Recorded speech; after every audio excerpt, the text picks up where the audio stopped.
Hey everybody! Today I am going to take you on a little road trip to a cemetery in Merritt Island. It's called the Georgiana Cemetery, and there is a specific grave here that I want to show you. Interesting story. When Michael and I first started our YouTube channel, we didn't really know what direction our channel was going and what kind of content we were going to make. So we were looking for random things around Brevard County that we could film. And one thing that kept popping up was this haunted cemetery called the Georgiana Cemetery that is supposedly haunted by a young girl. She was a teenager, I believe 18 or 19, when she was found murdered, and she's buried here. And right after we started our YouTube channel, we came here with our cameras and our pup and everything to film a video. But it was an absolute disaster. I ended up never even editing it and putting it on our channel. We found the grave just fine and we're filming it, and then we sat down on a bench in the cemetery to tell the story, and within about 3 seconds of each other, Michael and our dog got stung by a wasp. Michael is deathly allergic to bee stings, and our dog was just a baby, so we were kind of freaking out and had to pack everything up and rush home. I've always meant to come back and tell Ethel's story on our channel, so here I am today to finally get a chance to do that. And I'm going to tell her story and as much as I know about her, but I will just go ahead and tell you there are dozens of videos about Ethel Allen on YouTube. If you want to check out people who've done a far better job than I can do, just type Ethel Allen Merritt Island or Ethel Allen Rockledge, Florida, and you will get plenty of videos from actual paranormal investigators. I'm not one of those, or people who know more about her story than even I do. So anyway, I'm going to go show you her gravesite, what it looks like in 2024, and tell you an abbreviated version of her story, and I hope you enjoy this video. Let's go pay some respects to Ethel Allen. Before we visit the cemetery, I want to show you a couple other locations that are relevant to this story.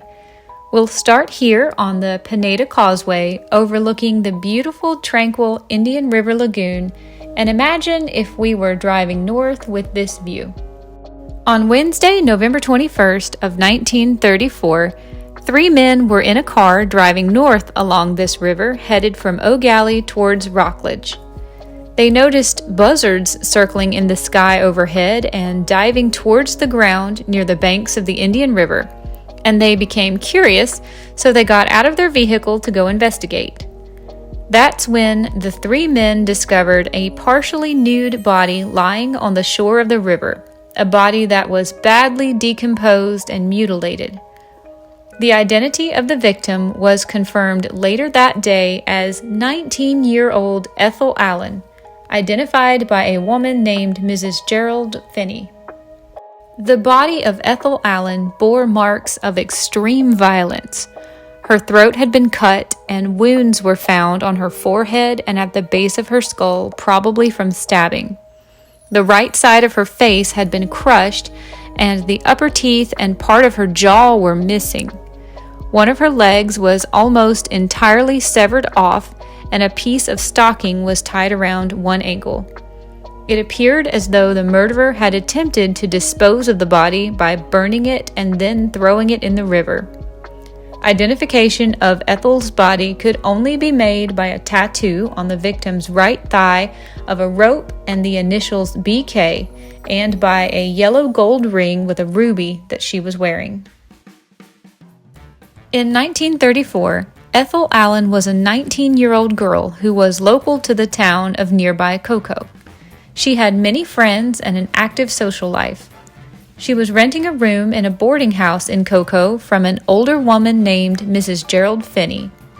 She was a regular customer at the local bar in Rockledge called Jack's Tavern, and she had last been seen alive by acquaintances at Jack's 4 days prior on the evening of Sunday, November 18, 1934.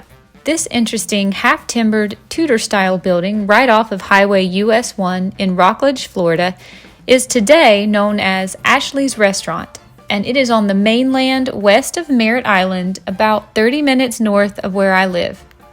Michael and I had breakfast here recently, and there's a video review of our experience having a Sunday brunch here that came out on the same day as this video, if you're interested in checking that out.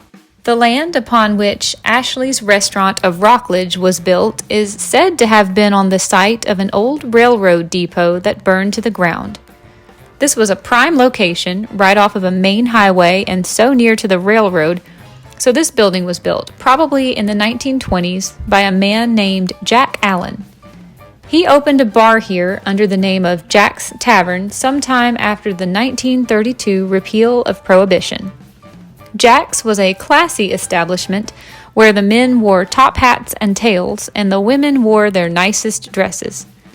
It changed ownerships many times over the years, and it has drawn a variety of people, from working class folks to party animals to rougher crowds as well.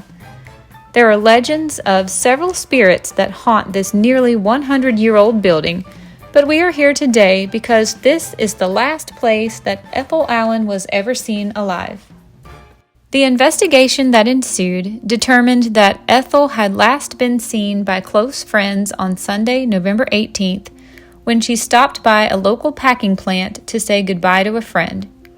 She told this friend that she was going to visit her mother in a town called Wauchula, which is southwest of Orlando.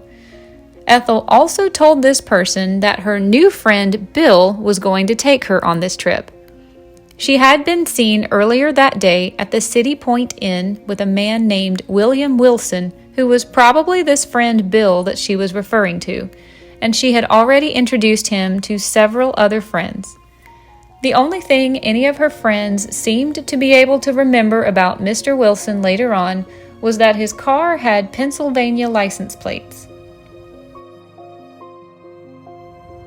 4 days later, when Ethel's badly mutilated and burned body was discovered on the banks of the Indian River, Mr. Wilson was seen backing his car up to his rented house in Rockledge, loading his things into it, and driving off never to be seen again. Brevard County Sheriff Roy Roberts was notified about the Pennsylvania license plates, but he also discovered that 300 people with the same name, William Wilson, had licenses for automobiles in Pennsylvania, and none of them could be traced to this vicinity. No one seemed to be able to remember any of the numbers on the plate or an adequate description of the vehicle. Radio broadcasts were made and a reward was offered for Mr. Wilson's apprehension, but he was never seen or heard from again. Only one other suspect was considered in this case, a man who worked at that local packing plant, but this trail also led nowhere. The case soon went cold and has never been solved. Ethel was laid to rest in the beautiful Georgiana Cemetery on nearby Merritt Island.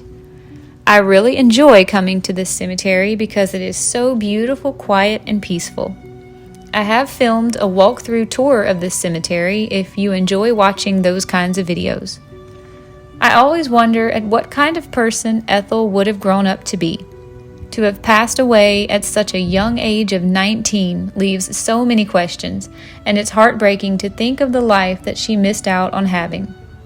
Violent crime is still somewhat unusual in Brevard County, and it's hard to imagine just how shocking a brutal murder would have been to this community in 1932. Theories abound as to what people think really happened and who got away with her murder.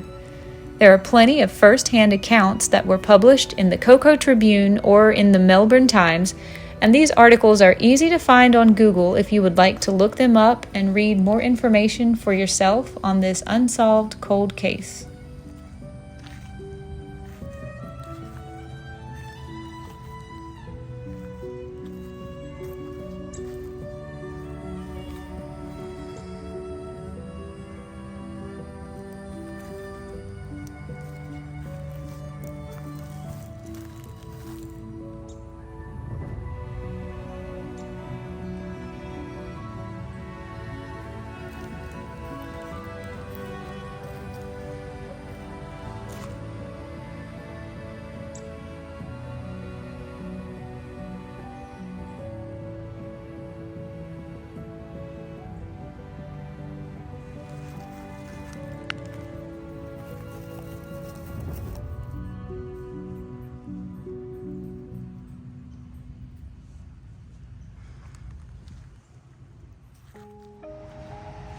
I don't really know what my opinion is on paranormal investigations, but the story of Ethel Allen continues to fascinate locals and paranormal investigators, partly due to the claims that her ghost is haunting Ashley's restaurant in Rockledge.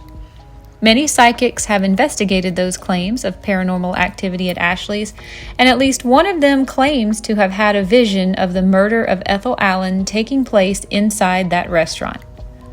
Much of the paranormal activity seems to be centered on the downstairs ladies' restroom. One restaurant manager has seen the feet of a woman dressed in 1930s era footwear in the stall beside her, only to exit the stall and find that the other one was empty all along. Patrons have also reported apparitions of a young woman in the bathroom mirror. Okay, everybody, that is everything I know about Ethel Allen and where she is buried in this beautiful cemetery called the Georgiana Cemetery in Merritt Island. I would highly encourage you, if you're interested, to look up other videos on YouTube because there are quite a few more. I did a lot of research on YouTube before I came here, and I think those videos are probably far superior to the one that I am currently making, but there's a lot of information out there about her. There's also a lot of paranormal investigators who have come out here and done their investigating. So if you'd like to learn more, please just type Ethel Allen, Georgiana Cemetery, or Merritt Island in the search bar, and you will find dozens of videos. But I wanted to come and pay my respects today and tell her story. I think it's an important one. It's just too bad that she just happened to be in the wrong place at the wrong time, and it could happen to any of us. So anyway, I'm going to wrap this video up here. I appreciate you watching. I hope you enjoyed, and I will see you another day at another location. Bye, everybody.